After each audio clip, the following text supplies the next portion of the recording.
Well, one of the very important frames of references in ThinkBeach is learning to start punctually. So we're going to get started. I'm Kristen Powers. I'm a professor in school psychology and the co-director of ThinkBeach. And my esteemed colleague is Amy Stewart-Johnson, and I'm a coordinator here at the community clinic and supporting ThinkBeach. So if we could have each of you unmute and share with the group who you are and, kind of what your interest in ThinkBeach is, that'd be great. We could start with Dana.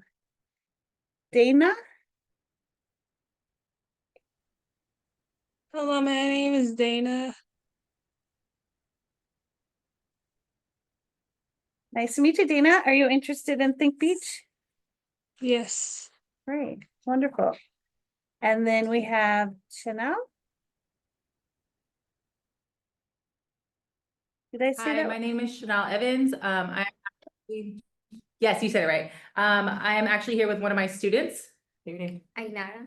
And we are exploring different programs right now for next year. She's currently a senior.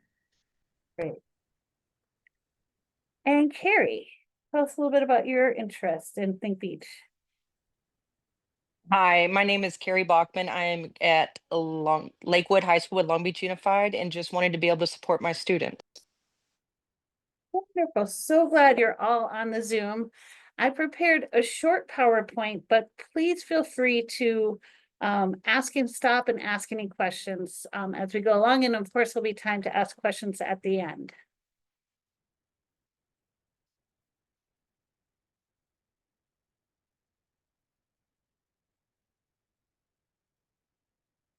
All right, can you see my slides? Yeah, okay. So ThinkBeach is an inclusive post-secondary education program at Long Beach State, and I am one of the co-directors. The other co-director is on sabbatical right now. I'm also a professor of school psychology and the director of the Community Clinic for Counseling and Educational Services. Just to back up a bit, IPSEs, or inclusive post-secondary education programs, provide people with intellectual and developmental disabilities the opportunity to go to college, typically for individuals who did not earn a traditional high school diploma. Now, the whole high school diploma is changing, which I think is a good thing. But we just want you to know, if you do graduate with a certificate or some other way besides a high school diploma, you can still go to Long Beach State through ThinkBeach. The goals of IPSEs are to continue academic, career, and independent living instruction to prepare for employment. Also to build social networks and to increase independence. Let me tell you a little bit about ThinkBeach. It first started with the first cohort just fall of 2023, and they graduated this spring. Amy was a big part of our celebration. Oh, it was very enjoyable. Just this spring. So we're a 2-year program. Currently, we have 3 second years and 2 first-year students, and we're accepting 2 new first years in the spring so that we can get back to what we aspire, which is cohorts of 4 students every year. The students complete our program with a certificate in integrated career studies. And that's not a degree. They're not matriculated students, but they are fully college students enrolled through Open University. Our ThinkBeach students have access to all campus resources and amenities, and I'll give you some examples of what that looks like in a little bit. Currently, all of our students have been Department of Rehabilitation, or DOR, clients, and DOR has therefore covered their full tuition fees, books, technical things like laptops, and transportation. So that could be bus passes, or if you drive, your parking pass. We are currently vendorized with Harbor Regional Center. We haven't been vendored with any other regional centers yet. So we're really seeking Harbor Regional Center clients for our program, because that also helps to cover some of the costs of the program. The core program components are college coursework, vocational experiences, life skills workshops, and peer mentorship. And I'll give you a little more detail to tell you what that means. First, all of our students engage in person-centered planning with a faculty advisor that we carefully select for them. They do this PCP, person-centered planning, every semester, and that's where they meet with their faculty advisor and talk about their interests, what clubs they might want to join, what courses they would like to take, those kinds of things.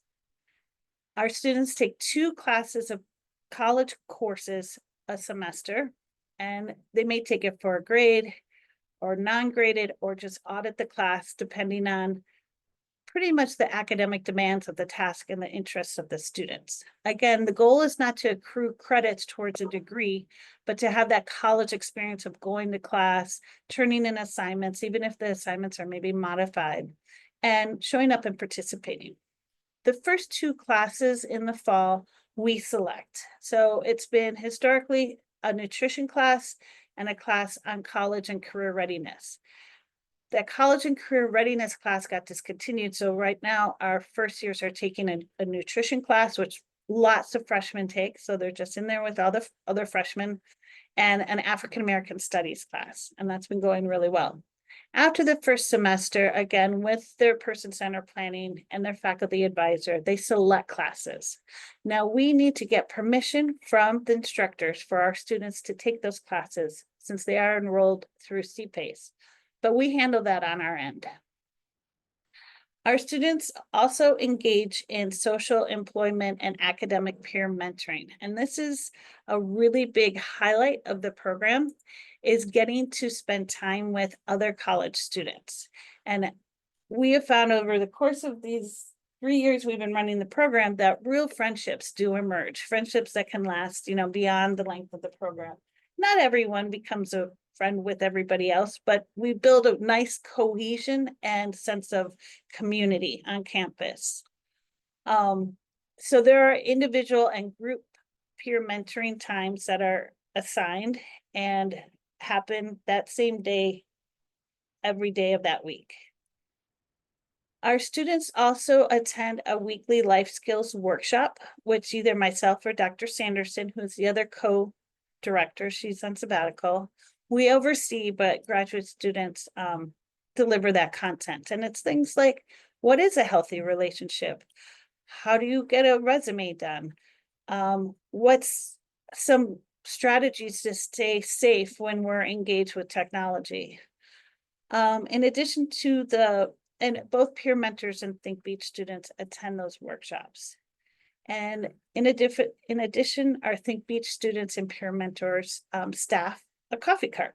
So depending on the schedule, we have a coffee cart that is set up in the big lobby of the College of Education building, and our students sell coffee and make connections with faculty and staff and practice their cash handling skills. And our students brew the coffee. You see this more than I do, yeah. They manage some of the resources in there, making sure that there are supplies and letting us know when we need to reorder. I think they need new cups and sleeves now. They've been selling a lot of coffee. Yeah, and they've come up with ideas how to advertise it, how to have like frequent customer encouragement cards. So it's been a really nice creative outlet for developing some of those employment skills. In addition, we have a ThinkBeach student club, and they do social events. Like they had a watch party a week ago. They're having a get together to do crafting, right? Crafting. Yeah. They're gonna do a Halloween party. So that's another social thing to do with other college students.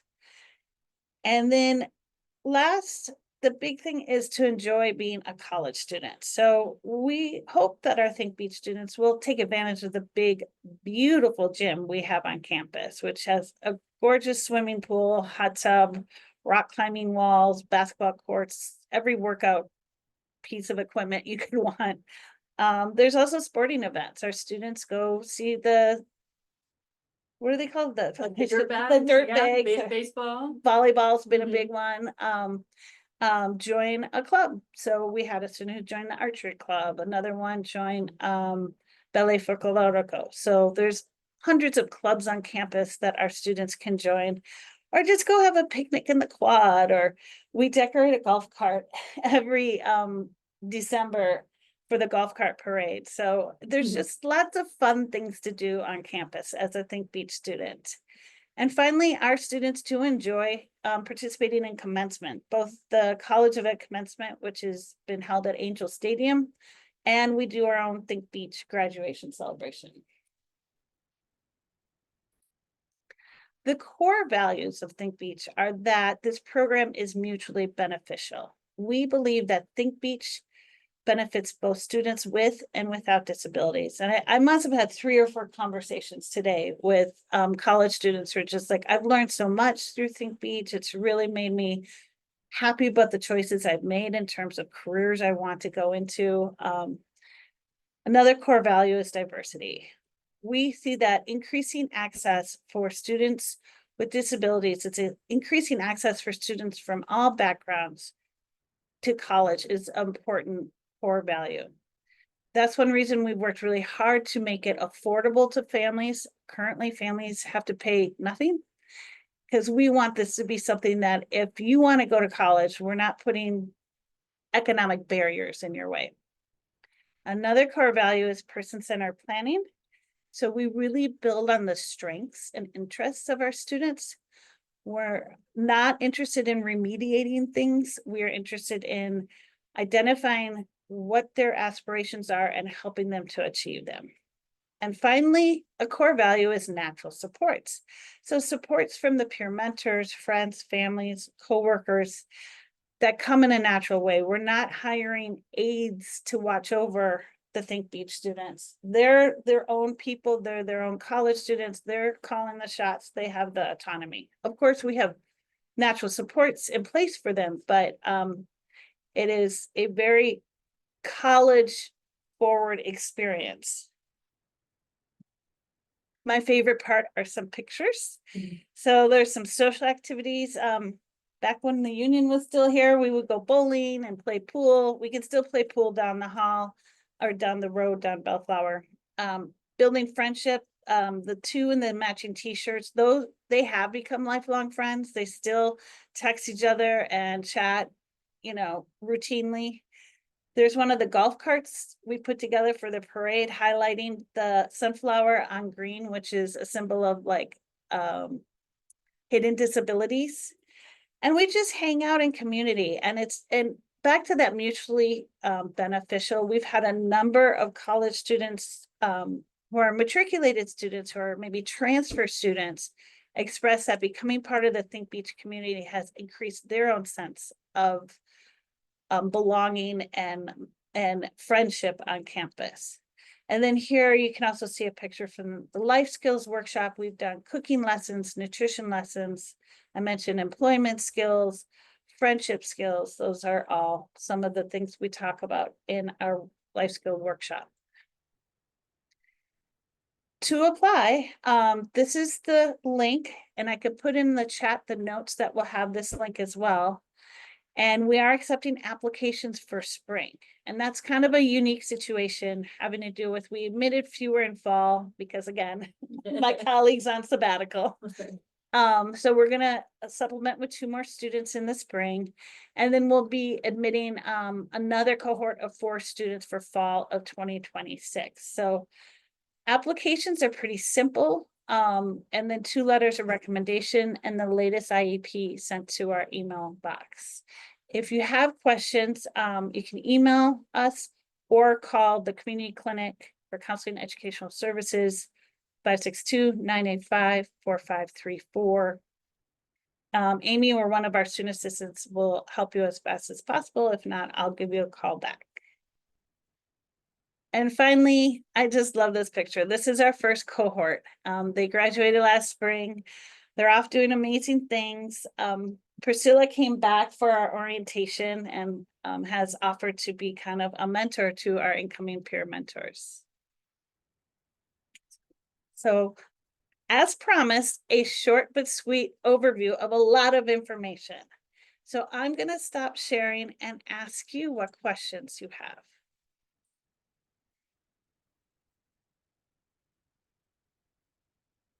Can I ask one? Yeah. I wanted to double check the phone number. That's not the clinic line. Oh, it's not. No. But it might be going somewhere, but if you've been putting that one out, that might be. No, I just put this together today. Okay, the ending is 4991. 95499, right? Yeah, 954, 991. I don't know Yeah. where I got that from. Yes, there we go. Good catch. Okay, and then I am going to find the notes and correct it here. And then I will save it and put these notes in the chat, because I know I went through a lot of stuff fast because I really want to hear from you guys and what your interests are, or what makes you excited about going to college.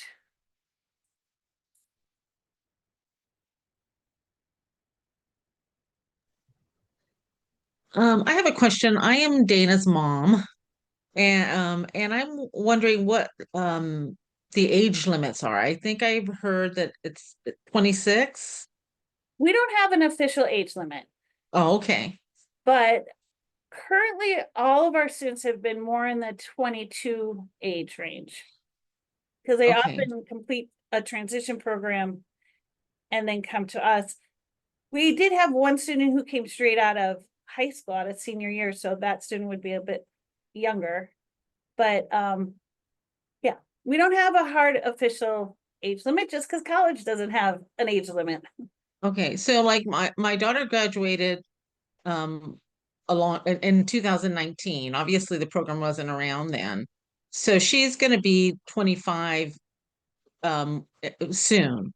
Is she too old for the program, or is it okay, so it doesn't matter? And then you said that you're looking for a regular or a typical cohort for the fall of next year.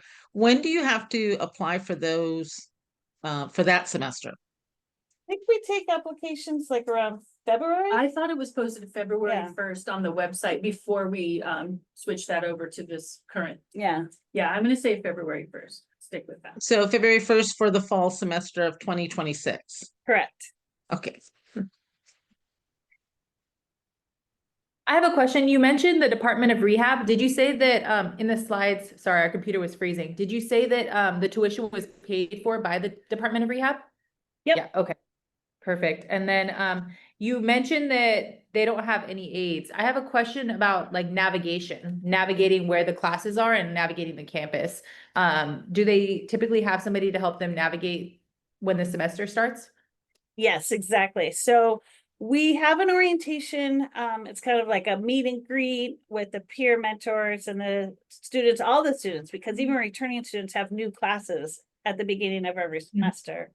And we conclude with doing kind of a scavenger hunt where they go around and they not only visit where their classes are going to be, so they know where they need to go, but they also go see BMAC. So that's the Bob Murphy Access Center. All of our students are enrolled in it's basically a disabled student service center on campus. And they visit the health or the gym, so they know where that is. You know, they go to some of the highlights on campus. So navigating the campus is both an expectation and a source of pride for many of our students. We have peer mentors signed up for the first 4 weeks to actually get them physically to their class and even sit in the class if needed. But we never go beyond 4 weeks because the goal is independence. Okay, perfect. And then when it comes to like assignments in that 4-week period, do they usually help them like navigate the online portal system and all of that?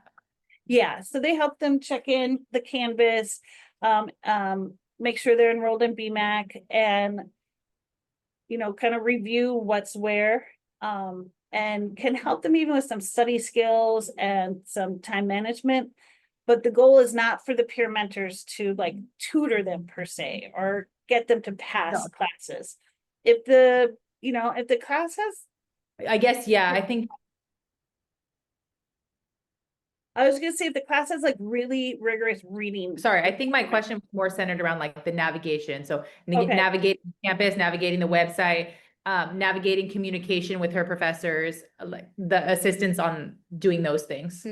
Yeah, and I'm glad you brought up the professor because the expectation is that the ThinkBeach student contacts the professor not the mentor, not the parent. But the ThinkBeach peer mentor can help them figure out how to do that. And even construct the email, but the email comes from the student, not a mentor, not a parent. Just to introduce themselves? They could do, or if they have a question, or yeah, Okay, thank you. sure, great questions, thank you. Now, I'm Dana's mom again. You mentioned the course and the rigor of the course. What are the typical courses that the past cohorts have taken, other than what you said, that the first two courses were nutrition, and I think you said it was a African- course that's Right African now, it's American African study. American studies, yeah. All right. It really is guided by their interests. So we've had Okay. students take dance, theater, art, the history of war, child development.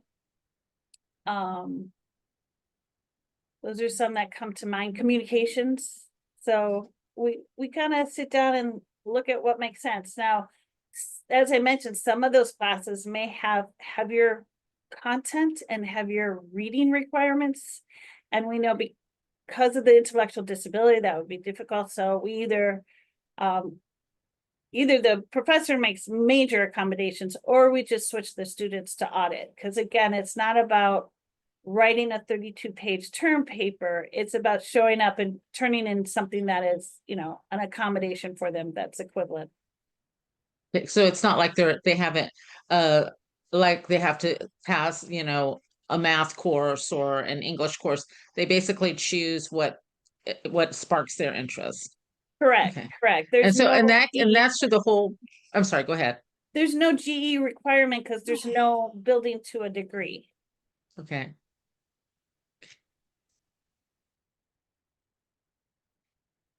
Again, the focus is really on the experience and less the academics. But great questions, both of you. So what if the student is struggling? Do they with their peer mentor access the supports that the college offers, or how do they, like, maybe there's a course that they thought they were going to excel in and it just ended up being not, like whatever, like a typical college student might take a course and they think, oh God, this is not what I thought it was going to be. And so how does that work? Yeah, currently that has happened. If it's very early on, we can switch them. If they're a good ways through, we'll just switch them to a different course, one that they find more appealing. If they're past the 2 or 3 weeks, it's really hard to find another course for them to take. And we really want them enrolled in 2 classes a semester to have that, I gotta come to campus and I'm a college student experience. So we just switch them to audit and say, do as much as you can and, show up, turn stuff in, participate in class. We all sometimes have to do classes we don't really that enjoy, but that's part of learning, right? Independent skills. And you were talking about going to college. I'm sorry if I'm monopolizing the time here, but I was wondering, do they go every day, or is it like a typical student where if they have a course Monday, Wednesday, Friday, or Tuesday, Thursday, how does their schedule work? This is recording, right? Yeah, good. Typically they're here Monday through Thursdays. There really isn't much happening on Fridays on our campus, especially there's no union. Yeah. We're largely a commuter campus and college students tend to avoid signing up for classes on Friday. And is it only like in the morning or afternoon, or does it just depend on the course they want to take? It depends on the course you want to take, but we definitely guide them towards classes that are during the day and in person. Okay. And that way they're here on campus when other college students and the peer mentors are here. So like right now, our 2 first years go to class in the morning. I think Monday, Wednesday, no, Tuesday, Thursday, they have class in the morning and then I could look this up. They have, okay, they have class Tuesday, Thursday in the morning. Monday, they have workshop. Monday, Wednesday in the afternoon, they have class. And kind of in between there, they have designated appointed times to meet with their peer mentors. You know, around the lunch hour, it's about independent living skills and socializing and having lunch together. Maybe in the afternoon on some days and in the morning on other days, they're meeting with peer mentors to go through academic skills, checking the Canvas, looking at deadlines. And also smattered in there, always in the morning, is their coffee cart time. So I can pull up. Well, I don't want to pull up a schedule right now because we're recording, and that would be kind of Yeah, I just violation was, of. you know, wondering if they went every day, or is it, you know, so when the days are going to, some days are going out to their class, and then the other days they're doing other Think Beach stuff. Yeah, workshop, coffee cart. We want to get more employment on campus. We're writing grants to hire staff of vocational specialists who can help us find campus jobs, because we know that you know, integrated employment is such a key piece to having integrated paid employment outside of, you know, once they graduate. So that's where we're building right now. So they might be here even longer if they have, you know, 2 shifts a week at the Isabel Patterson childcare program. I mean, we see the campus as having so much potential because it's like a little village, you know, we've got bookstores, cafeterias, office work, you know, we just don't have the staff yet to develop those relationships, but that's where we want to go.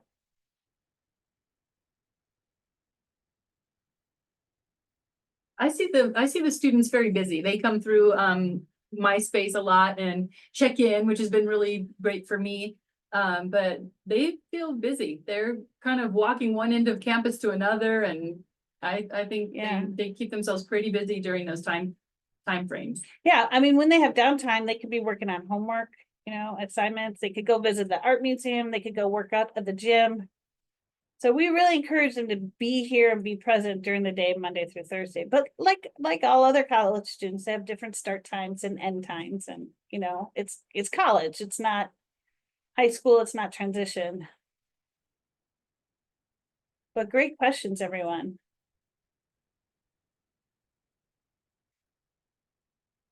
So I did put the notes in the chat, so feel free to download those.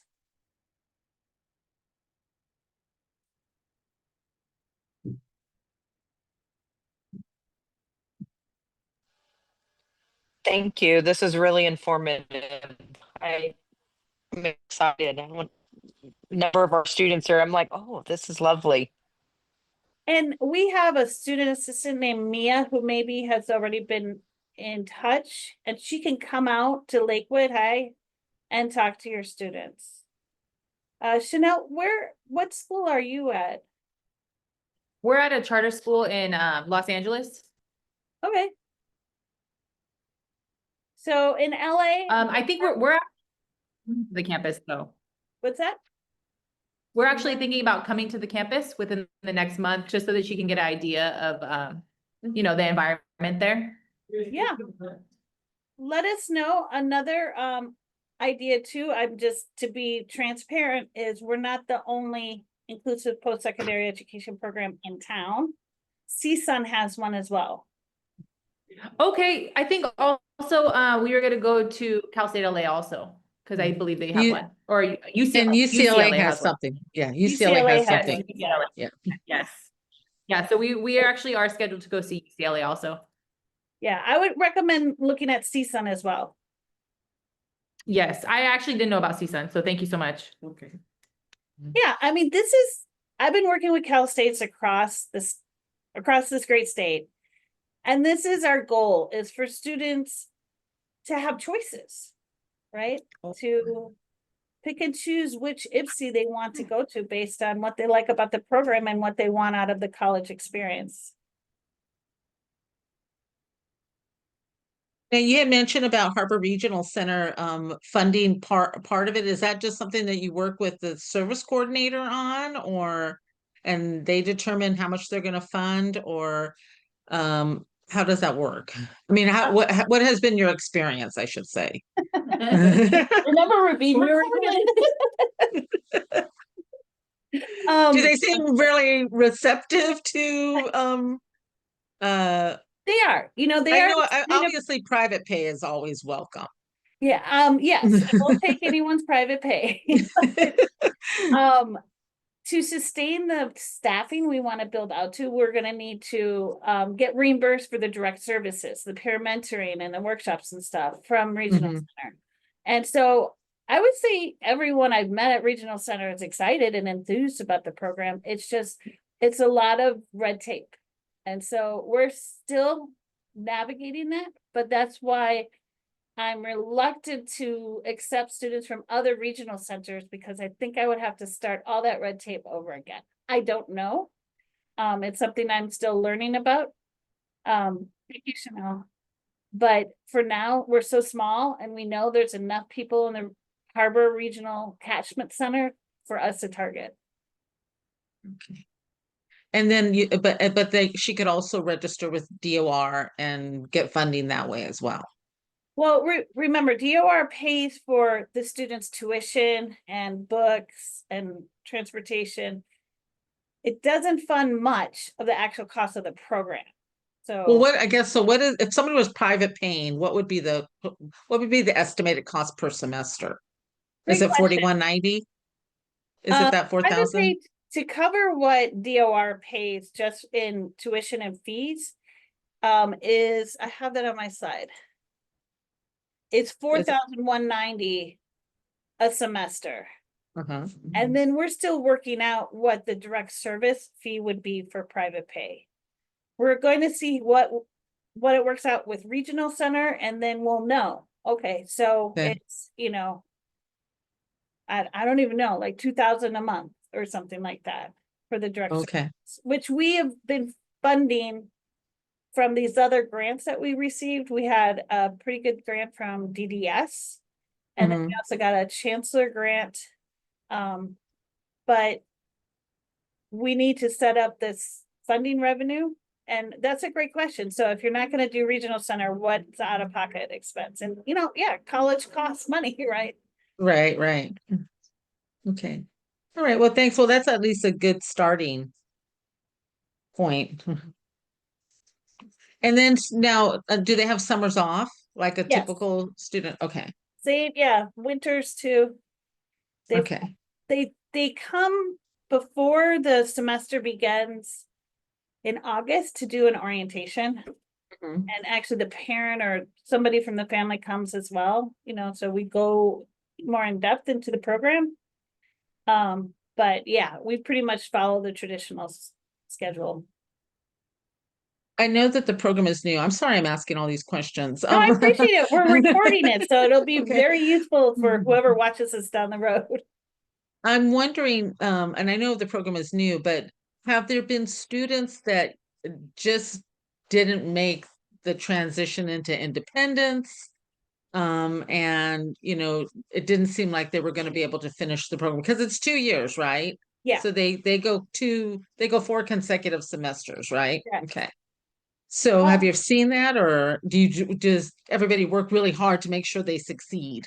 More the latter than the former, as well as Mhm. we do some selection in the beginning. So Right. a really important thing, I'm often asked, what are you looking for in an applicant? Right. Like, I'm looking for a young adult who wants to go to college. I'm not looking for, or I should say, we are not looking for a young adult who feels ambivalent or doesn't want to go to college, but whose parents want them to go to I college. see. Okay. Okay. That's good. That's good to know. She's gone to Long Beach City College. Okay. But it just became too rigorous. Mhm. So for her, because it's more traditional, you're there to get an AA or to get an AA and transfer, and that wasn't really that wasn't her strength. Yeah, I completely understand. And you're okay with us sharing this video, right? Oh yeah, that's fine. Okay. Yeah, that's fine. I don't know if I should have got like permission or something, but No, it's fine. so It's you're fine. asking excellent questions. Thank you for sharing about your daughter's experience. She was just it started off, before part of the issue that I think for her, what happened for her is she started and then the pandemic hit. And so she had this really good pace going. And then the pandemic hit and everything went online, and it is just kind of, we all got like a setback, like everyone. So, but I think for individuals with already have challenges, it was doubly hard. It was Yeah. a double whammy for her. So, and we didn't even know you guys had this program. We just kind of found out by accident. But we didn't then. We're Okay, no, only I know, but I mean, just Yeah. it started 2 years ago. Yeah. We hadn't heard about it. So we just kind of found out by accident. So it's great because the only other program I heard of was through UCLA. And that was just too far. Yeah. We live fairly close to Long Beach. Yeah. Yeah, I mean, I am a huge proponent. I hope all the Cal States eventually have IPSIs. Because as I mentioned, there's so much mutual benefit there. Okay, so I guess if we have any other questions, we can call you directly through that phone number, or Yeah. we can also talk to our service coordinators, right, at the regional center. Yes, they're slowly learning about us. Yes, We have I yet- know. We asked if we could just have one service provider for all our students, but their system doesn't quite work that way. But for DOR, we do have one service provider for all of our students, so that's been really helpful. Okay, And we know it's Right. time that we'll understand our program more. and the reason why I asked about the age thing is because we're late getting involved, and because she was already past the typical age that you see. So we were just wondering. No, And yeah, our we don't- our service coordinator told us it was only through 20 up. I don't know if it was through age 26 or up to age 26. I So mean, that's that what I was is asking. common, and I think maybe at some point, maybe we thought we would do that, but we don't really see a need at this point to be exclusive when we're really trying to be inclusive. Okay, great. Great. Well, thank you so much. We appreciate it. Yeah, thank you for attending our little community information session. That's perfect. Nice to meet you. Bye. Nice to meet you guys. Bye-bye. Bye.